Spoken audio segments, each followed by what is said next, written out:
Some breaking news just in. The Supreme Court has rejected the Trump administration's efforts to freeze foreign aid. The justice has left in place a lower court order connected to USAID requiring that the administration to pay contractors roughly $2 billion for foreign aid work that has already been completed. Justice Samuel Alito dissented, joined by Justices Gorsuch, Kavanaugh, and Thomas. A split 5-4 decision there. Joining us now, House Republican Conference Chairwoman, Congresswoman Lisa McClain of Michigan. Congresswoman, thank you so much for joining us this morning. Let's just start there with your reaction to the breaking news here. Supreme Court putting some limits, it would seem, on what President Trump and his advisor, Elon Musk, can do. Yeah, it's I just found out about it as we were sitting here as well. And it's unfortunate, you know, I wish it would have went the other way.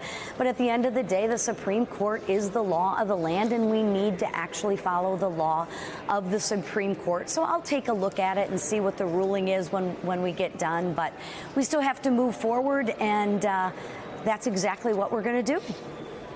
Yeah, and certainly the Trump administration, you know, has suggested they will abide by court orders. Though Donald Trump, other moments, has suggested maybe not. We shall see what happens in the days ahead. Let's just all now turn to the main event last night, the president's speech there in the building behind you. Your reactions, do you think that he was able to communicate his vision for the country to voters, but in particular about those day-to-day economic prices that helped win him the campaign? Yeah, I thought he did an amazing job. I mean, I was with the president prior to. He was excited, he was energized, and he was ready.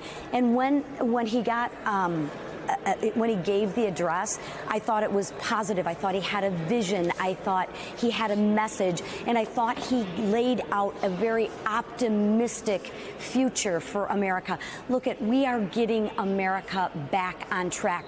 We're securing our border. We are talking about actually getting a peace deal in Ukraine. We're bringing hostages home. Listen, his message was loud and clear if you wanted to hear the message, and that is America was back. So I was extremely optimistic. I know my constituents were optimistic, and all in all, we thought it was a good message, a good vision, and America is back. Congressman, you say you and your constituents pleased by what you heard last night, but the Wall Street Journal editorial board has a new piece this morning titled "Trump's Tariffs Whack Trump Voters." It reads in part this way.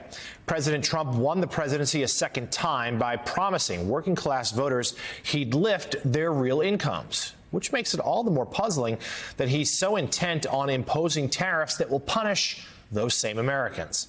Tariffs are taxes, and Mr. Trump's latest tariffs are estimated to be about an annual $150 billion tax increase.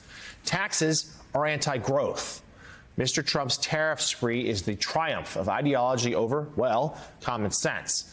Let's hope the president soon comes to his senses. And Congressman, let's get your reaction to this, to the Journal had to say, but in particular on tariffs, which do seem, economists believe, hurts working class Americans, particularly those in the auto industry, which, of course, that's the state of Michigan.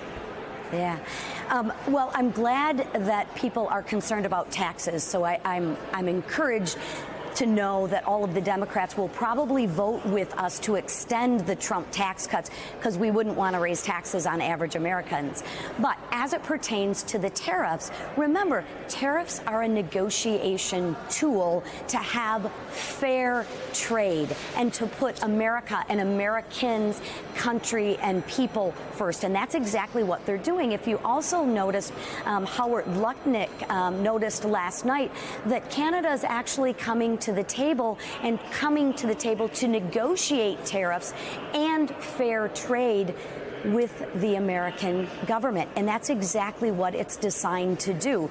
Look, we want investments in America. We want products to be made in America. We want manufacturing to be done in America. And most of all, we want fair trade for America. And that's exactly what the tariffs are designed to do. Now, there's a difference between short-term and long-term. And I would just ask to be a little bit patient. And different than the previous administration, President Trump will use every tool available to him to make sure that we have free and fair trade, and tariffs are a negotiation tool that I would argue are already working. Look at what Canada and Mexico did with the flow of fentanyl. President Trump threatened tariffs a month ago if they didn't comply and send troops to the border to help stop the flow of fentanyl. What did they do? They responded to the threat of tariffs. What did we see last night?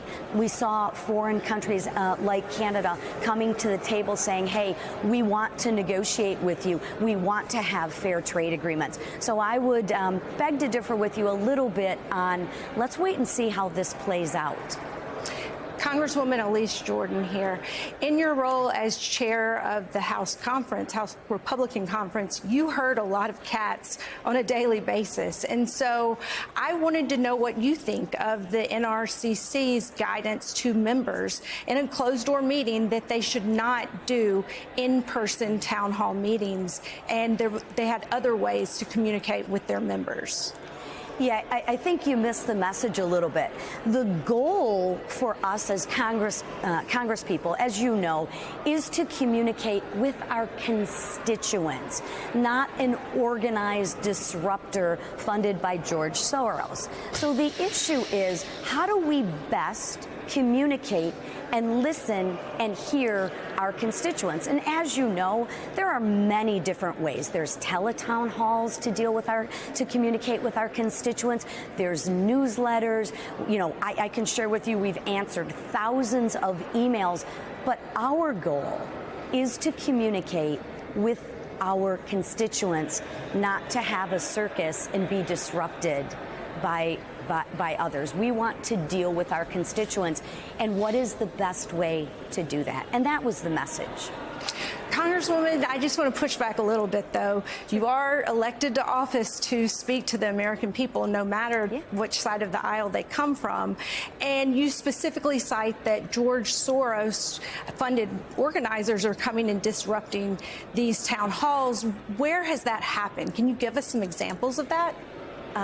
All you need to do is turn on the TV, and it's all over the place. So what I'm sharing with you is, how do we communicate with people in effective, respectful manner where people can actually have a conversation with people and actually hear the issues? Because you're right, I want to communicate with all of my constituents, and I do, but it's hard to communicate with people when they're shouting and they don't let anyone get a word in edgewise. I think there's a little bit more effective ways to communicate, and that's what we're doing, right? We have teletown halls, like I said, we have newsletters. There's not just one focus, and I hope the message that everyone is hearing is communication is what we need. Disagreement is not disloyalty, but you have to be able to hear the other person to have disagreements. All right. Well, House Republican Conference Chairwoman, Congresswoman Lisa McClain of Michigan. Congresswoman, thank you so much for joining us this morning. Thank you. Have a good day. You the same.